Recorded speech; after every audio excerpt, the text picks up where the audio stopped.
Hello everyone, कैसे हो आप सभी लोग। उम्मीद करता हूँ कि सभी आप लोग अच्छे होंगे और अपनी एसएससी जीडी की तैयारी में लगे हुए होंगे। तो दोस्तों, आज हम पढ़ेंगे आपका इसमें एसएससी जीडी के प्रीवियस ईयर का ओरिजिनल क्वेश्चन पेपर। और आज हम इसमें देखेंगे मैथ के 10 क्वेश्चनों को। तो क्लास को स्किप किए बिना क्लास को अंत तक देखिएगा। अच्छी लगे तो वीडियो को लाइक कर दीजिएगा और चैनल सब्सक्राइब कर लीजिएगा। तो चलिए चलते हैं, क्लास को स्टार्ट करते हैं। तो ये रहा पहला क्वेश्चन आपके सामने।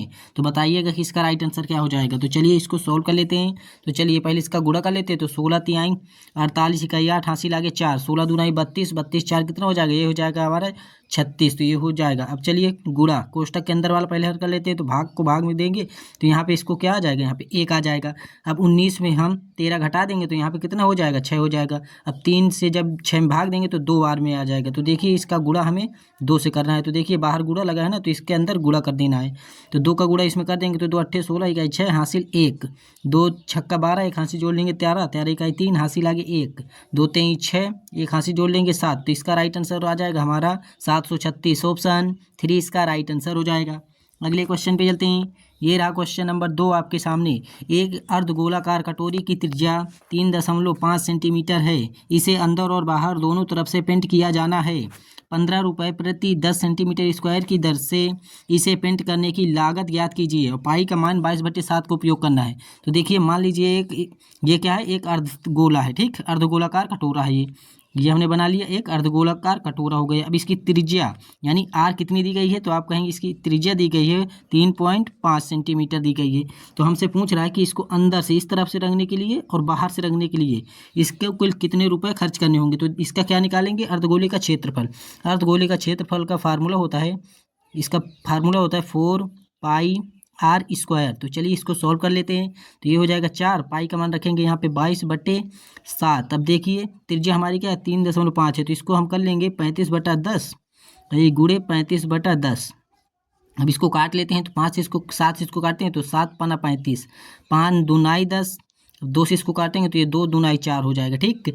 अब इसको काट लेते हैं तो 5 सत्ते 35, 5 दूनाई 10। अब ये 2 से और ये 2 कट जाएगा। अब 7 का गुणा इस 22 से हो जाएगा तो कितना हो जाएगा हमारा 154, 154 हो गया। अब हमसे पूछा 15 रुपये प्रति 10 सेंटीमीटर की दर से पूछा है ना, तो 15 रुपये बटे 10 से इसमें भाग दे देंगे। तो चलिए अब इसका कर लेते हैं भाग। तो ये हो जाएगा हमारा 5 तिहाई 15, 5 दूनाई 10। अब 2 से इसको भाग देंगे तो ये हमारा 77 बार में कट जाएगा। 77 गुणे 3 कर लेंगे तो कितना हो जाएगा, 3 7 21 हासिल 2, 3 7 21 2 23 हो जाएगा। तो उसे कुल खर्च कितना लगेगा, आप कहेंगे 231 रुपये। 231 किस ऑप्शन में, ऑप्शन 3 में। तो ऑप्शन 3 इसका राइट आंसर हो जाएगा। अगले क्वेश्चन पे चलते हैं। ये रहा क्वेश्चन नंबर 3। यदि कोई ट्रेन 40 किलोमीटर प्रति घंटा की चाल से चलती है तो वह अपने गंतव्य पर 10 मिनट देरी से पहुंचती है। लेकिन यदि वह 45 किलोमीटर प्रति घंटा की चाल से चलती है तो वह 4 मिनट देरी से पहुंचती है। ट्रेन द्वारा यात्रा पूरी करने का सही समय ज्ञात कीजिए। तो देखिए चाल पहले कितनी दी हुई है, वो 40 किलोमीटर प्रति घंटे की चाल से चल रहा है। तो कितने मिनट देरी से पहुंच रहा है, 10 मिनट की देरी से पहुंच रहा है, ठीक। अब लेकिन वही जब 45 किलोमीटर प्रति घंटे की चाल से चल रहा है तो कितने मिनट की देरी से पहुंच रहा है, 4 मिनट की देरी से पहुंच रहा है। तो ये 4 मिनट की देरी से पहुंच रहा है। तो देखिए दूरी हमारी सेम है ना, तो जब हमारी दूरी सेम होती है तो चाल का अनुपात का उल्टा समय का अनुपात होता है। तो चलिए इसको काट लेते हैं। तो 5 8 40, 5 9 45, हमारी दूरी सेम है ना, तो चाल का ही अनुपात का उल्टा हमारा समय का अनुपात हो जाएगा। तो ये हो जाएगा हमारा 9:8। तो देखिए इसमें कितना मिनट अधिक लग रहा है, तो आप कहेंगे 1 मिनट अधिक लग रहा है। अब देखिए इन दोनों के बीच अंतर, पहले जब 40 की चाल से चल रहा था 10 मिनट देरी से पहुंच रहा था, लेकिन 45 की चाल से चल रहा है तो 4 मिनट देरी से पहुंच रहा है। तो इन दोनों के बीच समय का अंतर कितना हो जाएगा, 6 का। तो 1 के बराबर क्या आ जाएगा, 6 आ जाएगा। तो हम इस 6 का गुणा कर देंगे इस पहले वाले समय में। वास्तविक समय हमारा क्या है, 9। तो 9 छक्का कितना हो जाएगा, 54 हो जाएगा, गुणा कर लेंगे। अब देखिए जब वो 54 मिनट का समय ले रहा है तो 10 मिनट देरी से पहुंच रहा है, तो इस 10 मिनट को घटा देंगे तब हमारा सही समय आ जाएगा। तो सही समय हमारा क्या आ जाएगा यहाँ पे, 44। तो हमारा 44 मिनट उसका सही समय हो जाएगा यात्रा को पूरी करने में। ऑप्शन 3 इसका राइट आंसर हो जाएगा। अगले क्वेश्चन पे चलते हैं। ये रहा क्वेश्चन नंबर 4। यदि x का 4% बराबर 132 है तो x बराबर है। तो चलिए मान लेते हैं कोई x अपने आप में 100% होता है कोई संख्या, ठीक। 4% की वैल्यू कितनी दी गई है, 132। हमें निकालने की है 100% की। तो इसमें 25 का गुणा कर दे तो ये हमारा 100% हो जाएगा। तो 25 का गुणा इस तरफ भी कर लेते हैं तो ये हो जाएगा 25 चौको 100। 100 हमने क्यों बनाया, क्योंकि कोई भी संख्या अपने आप में 100% होती है। तो 25 दूनाई 50 इकाई 0 हासिल 5, 25 3 75, 75 यहाँ पे हो जाएगा कितना 25 3 75, 75 5 कितना हो जाएगा 80, 80 का 0 हासिल आ गया 8, 25 1 25, 25 8 कितना हो जाएगा 33। तो इसका राइट आंसर हो जाएगा हमारा 3300, ऑप्शन 4 इसका राइट आंसर हो जाएगा। अगले क्वेश्चन पे चलते हैं। पेट्रोल के मूल्य में प्रति लीटर 50% की वृद्धि होती है, इसकी खपत में कितने प्रतिशत की कमी कर दी जाए कि इस पर होने वाले व्यय में केवल 14% की वृद्धि हो। तो मान लीजिए पहले उस पेट्रोल का मूल्य कितना था 100, उसमें प्रति लीटर 50% की वृद्धि हुई, तो 100 से कितना हो गया 150 हो गया। लेकिन वो व्यक्ति चाहता है कि उसमें केवल 14% की वृद्धि हुई, यानी 100 से कितने में अधिक बेचे 114 रुपये में अधिक बेचे। तो देखिए यहाँ पे अंतर कितना हो जाएगा, ये हमारी बढ़ी हुई कीमत है और ये हमारा वर्तमान है, इतना बढ़ाना है। तो देखिए खपत को हमें कितना कम करना होगा, तो आप कहेंगे ये 6 हो जाएगा, यहाँ पे 26 कम करना होगा, किस में करना होगा बढ़ी हुई खपत में।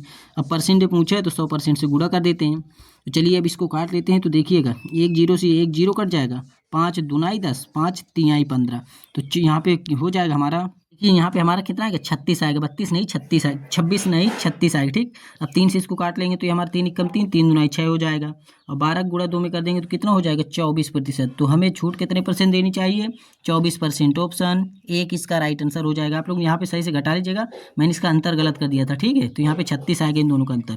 अगले क्वेश्चन पे चलते हैं। तो ये रहा क्वेश्चन नंबर 7 आपके सामने, तो बताइएगा कि इसका राइट आंसर क्या हो जाएगा। वह बड़ी से बड़ी संख्या ज्ञात कीजिए जिससे 405, 406 और 1388 को भाग देने पर क्रमशः 1 और 3 शेषफल प्राप्त हो। तो देखिए पहले वाले में कितना 1 शेषफल प्राप्त हो रहा है और दूसरे वाले में 3 शेषफल। तो चलिए पहले वाले में हम 1 घटा लेते हैं और दूसरे वाले में 3 घटा लेते हैं, और फिर बड़ी से बड़ी संख्या पूछा है ना, तो इसमें क्या निकालेंगे हम HCF निकाल लेते हैं। तो चलिए इसमें घटा लेंगे तो ये हो जाएगा हमारा 405, इसमें घटा लेंगे तो ये हो जाएगा हमारा 1385। इसका HCF निकालना है, बड़ी से बड़ी संख्या क्या होता है HCF ही तो होता है ना, तो 5 से इसमें भाग देते हैं।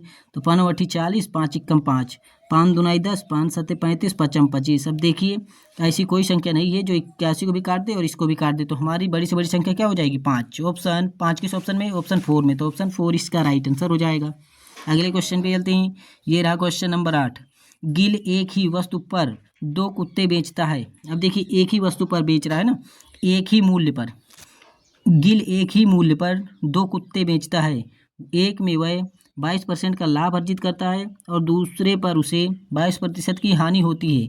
गिल का लाभ या हानि प्रतिशत ज्ञात कीजिए। तो देखिए जब कोई भी व्यक्ति हो 2 वस्तुओं को एक ही मूल्य पर बेचता हो और एक को उतने ही परसेंट के लाभ में बेचता हो, एक को उतने ही परसेंट की हानि में बेचता हो, तो इसमें हमेशा क्या होगी हानि होगी, ये आप ध्यान रखिएगा। इसमें फार्मूला हो जाएगा जो हमें दिया हुआ है प्रतिशत में लाभ, तो उसका हम स्क्वायर कर देंगे और भागे कितना कर देंगे 100, तो ये हमारा परसेंट में क्या आएगी हानि निकल कर आएगी। तो चलिए कर लेते हैं, 22 का वर्ग कितना होता है 484, 484 हो जाएगा, बटे 100 से भाग देंगे, तो चलिए 100 से भाग दे देंगे तो ये हो जाएगा हमारा 4.84% की क्या होगी हानि होगी। तो देखिए किस ऑप्शन में, ऑप्शन 2 में, तो ऑप्शन 2 इसका राइट आंसर हो जाएगा। अगले क्वेश्चन पे चलते हैं। ये रहा क्वेश्चन नंबर 9। जाकिर शहर ए से शहर बी तक यात्रा करता है। यदि जाकिर अपनी कार को अपनी सामान चाल की 2/3 चाल पर चलाता है तो वह शहर बी तक 10 मिनट देरी से पहुंचता है। यदि जाकिर अपनी कार सामान्य चाल से चलाता तो शहर ए से शहर बी तक यात्रा करने में उसे कितना समय मिनटों में लगता। तो देखिए समय पूछा है ना, तो सबसे पहले जो हमें वैल्यू दी गई है उसको हम क्या करेंगे भिन्न में बदल लेंगे, ठीक। भिन्न में नहीं, ये हमारा क्या दिया है चाल का अनुपात। तो चाल का अनुपात हमारा कितना है, हमारी पहले वास्तविक चाल कितनी है 3 और वर्तमान चाल कितनी है 2। तो देखिए इसमें दूरी सेम है ना, तो चाल का अनुपात ही समय का अनुपात का उल्टा हो जाएगा, तो ये कितना हो जाएगा 2:3 हो जाएगा। तो देखिए अनुपात में कितने मिनट अधिक लग रहे हैं 1 मिनट, लेकिन सवाल में बोला गया है कि 10 मिनट अधिक लग रहे हैं, तो उसका सही समय पूछा है। तो इस 10 का गुणा हम इस पहले वाले समय में कर देंगे, तो 10 दूनी कितना हो जाएगा 20 सेकेंड, 20 मिनट हो जाएगा, ठीक। 20 मिनट उसका हो जाएगा सही समय। 20 मिनट किस ऑप्शन में है, ऑप्शन 3 में दिया हुआ है, तो ऑप्शन 3 इसका राइट आंसर हो जाएगा। अब देखिए इसको चुटकियों में कैसे सॉल्व करेंगे, तो हमें 2/3 सामान चाल से चलना है, तो 2 ऊपर वाले से हम इसमें भाग देंगे और शेष बचेगा जो उसे लिखेंगे। जब हम 2 से 3 भाग देंगे तो शेष 1 बचेगा, तो इस 1 को लिखेंगे और गुणे जितने मिनट देरी से पहुंच रहा है उसका गुणा कर देंगे, तो 10 दूनी कितना हो जाएगा 20 मिनट। ऐसे भी आप चाहें तो इसको कर सकते हैं। तो उम्मीद करता हूँ कि ये भी अच्छा लगा होगा। अगले क्वेश्चन पे चलते हैं। ये रहा क्वेश्चन नंबर 10 और आज की क्लास का आखिरी क्वेश्चन है, तो बताइएगा कि इसका राइट आंसर क्या हो जाएगा। आशीष के पास 1617 रुपये हैं, उसने इसे अपने पुत्रों अरुण और महेश के बीच बांट दिया। तथा उन्हें इसे वार्षिक रूप से चक्रवृद्धि होने वाले 10% ब्याज दर पर निवेश करने को कहा। यह देखा गया कि अरुण और महेश को क्रमशः 14 और 15 वर्ष बाद समान धनराशि मिलती है। तो देखिए 14 और 15 वर्ष बाद समान धनराशि मिलती है, तो एक तरफ लिख लेते हैं महेश। महेश को क्यों लिखा? क्योंकि इसको ज़्यादा वर्ष के लिए दे रहे हैं, ठीक। तब हम पहले लिखेंगे, जिसको ज़्यादा वर्ष के लिए देंगे उसको पहले लिखेंगे, और जिसको कम वर्ष के लिए दे रहे हैं अरुण, तो अरुण को बाद में लिखेंगे। अब जो वैल्यू हमें परसेंट में दी गई हो, तो 10% हमें दी गई है, तो 10% को भिन्न बदलेंगे तो 1/10 हो जाएगा। तो 10 नीचे वाली राशि किसको देंगे? जिसको ज़्यादा वर्ष के लिए दे रहे हैं, और उसमें एक ब्याज मिल जाएगा, वो किसको देंगे? जिसको कम वर्ष के लिए दे रहे हैं, तो 11 हो जाएगा। अब देखिए दोनों के बीच वर्ष का अंतर कितना है? 14 और 15 में 1 वर्ष का अंतर है। अगर हम इसके पावर 1 करेंगे तो अनुपात की राशि में हमारा कोई फर्क नहीं पड़ेगा। तो अनुपात में कितनी राशि बांटी गई? 21 रुपये बांटे गए। लेकिन 21 रुपये नहीं, सवाल में बोला गया है कि 1617 रुपये बांटे गए। अब देखिए 21 का पहाड़ा मान लीजिए आपको नहीं आता, तो हम आप इसको 7 से काट सकते हैं। तो 7 तिहाई 21, 7 से इसको काटेंगे तो 7 दूनाई 14 हो जाएगा, 7 तिहाई 21, 7 एकम 7 हो जाएगा।